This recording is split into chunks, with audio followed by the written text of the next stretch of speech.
एक breaking news आपको बताते हैं। ब्रेकिंग न्यूज दिल्ली से आ रही है। पूर्व उपराष्ट्रपति जगदीप धनखड़ को लेकर बड़ी खबर दिल्ली से आ रही है। इस वक्त की बड़ी खबर आपको हम बताते हैं। जगदीप धनखड़ इस वक्त एम्स में भर्ती हैं, उनका इलाज किया जा रहा है और बड़ी बात यह है कि एक हफ्ते के अंदर दूसरी बार वो बेहोश हुए हैं। 10 जनवरी को बताया जा रहा है कि बाथरूम में बेहोश मिले थे। अब इस वक्त की बड़ी खबर हम आपको बता रहे हैं, जहां पर देखिए पूर्व उपराष्ट्रपति जगदीप धनखड़ को लेकर जानकारी मिल रही है कि वो एम्स में भर्ती हैं। पिछले साल स्वास्थ्य के कारण अस्वस्थ होने के चलते ही उन्होंने इस्तीफा दिया था उपराष्ट्रपति के पद से। 10 जनवरी को लेकर ये जानकारी मिली कि वॉशरूम में वो बेहोश थे और अब उन्हें एम्स में एडमिट कराया गया है। बड़ी बात यह है कि एक हफ्ते के अंदर दूसरी बार वो बेहोश हो गए हैं। डॉक्टरों की निगरानी में उनका इलाज चल रहा है।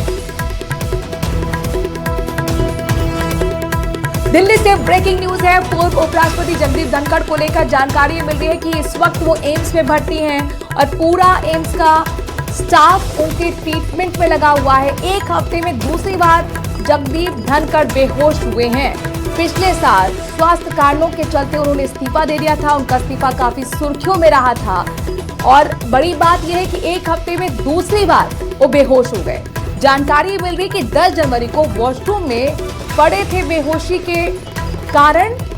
अब उनको एम्स में एडमिट कराया गया है। दिल्ली एम्स में इस वक्त उनका ट्रीटमेंट किया जा रहा है। डॉक्टरों की निगरानी में उनका ट्रीटमेंट किया जा रहा है। लगातार उनका स्वास्थ्य गिर रहा है। एक हफ्ते में दूसरी बार बेहोश हुए जगदीप धनखड़ 10 जनवरी को वॉशरूम में बेहोश पाए गए थे। पिछले साल स्वास्थ्य कारणों के चलते ही उन्होंने इस्तीफा दिया था और उनका इस्तीफा काफी सुर्खियों में रहा था। फराह हमारे संवाददाता दिल्ली से इस बड़ी खबर पर जुड़ गए हैं। फराह, सबसे पहले उनके मेडिकल रिपोर्ट के बारे में बताइए, क्या स्टेटस है?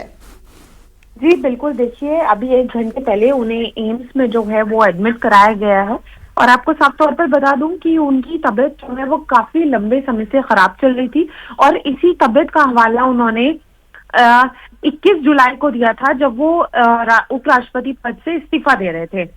साफ तौर पे अभी जो है डॉक्टर ये बता रहे हैं, क्योंकि 1 घंटे पहले ही एडमिट हुए, तो जो उनकी शिकायत है वो इस शिकायत के साथ गए कि वो 2 बार जो है 10 जनवरी को बेहोश हुए हैं और बेहोश होने के बाद उनको एक बिल्कुल ही उनको होश नहीं था और उसके बाद जो है वो एक दौरा भी पड़ा है, तो उसको लेके वो बार बार एपिसोड्स रिपीट हुए हैं। और ये देखने में आया कि पिछले साल वो कई बार कहीं जनसभाओं में भी गए हैं, तब भी उनको इसी तरीके के जो हैं वो फेंट हो जाते थे और इसी तरीके की जो अटैक्स हैं वो रिपीट होते थे। फराह, ये कोई वीकनेस की वजह से है या कोई खास डिसीज?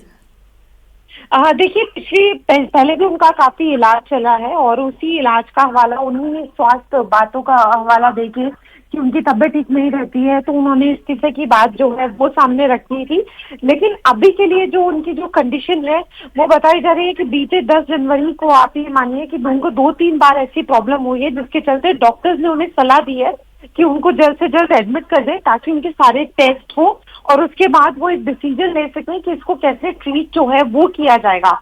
कि उनकी जो रिपोर्ट अभी लेटेस्ट जो मेडिकल बुलेटिन उनका जारी किया गया है उसमें क्या क्या गया है फराह? देखिए अभी 1 घंटे पहले ही एडमिट किया गया है। अच्छा। तो अभी जो है एडमिट के बाद सारे उनके टेस्ट होंगे और कल तक जो है वो उनकी रिपोर्ट्स आएंगी और उसके बाद एम्स की तरफ से कोई जो बुलेटिन है वो जारी किया जाएगा। शुक्रिया फराह, तमाम जानकारी हम तक पहुंचाने के लिए। तो 1 घंटे पहले ही एम्स में एडमिट कराया गया है। उनका स्वास्थ्य लगातार गिर रहा है। बड़ी बात यह कि एक हफ्ते के अंदर दूसरी बार वो बेहोश हो गए। उनको फिट्स भी पड़ रहे हैं और इसलिए तमाम तरीके के टेस्ट अब सजेस्ट किए गए हैं। डॉक्टर की निगरानी में उनका ट्रीटमेंट चल रहा है और इंतजार रहेगा कि अब जब नेक्स्ट मेडिकल बुलेटिन जारी रहे तो उनका स्टेटस आप तक पहुंचाने की कोशिश पूरी तरह से न्यूज़ 18 राजस्थान करेगा। इस बड़ी खबर पर हमारी बनी हुई है।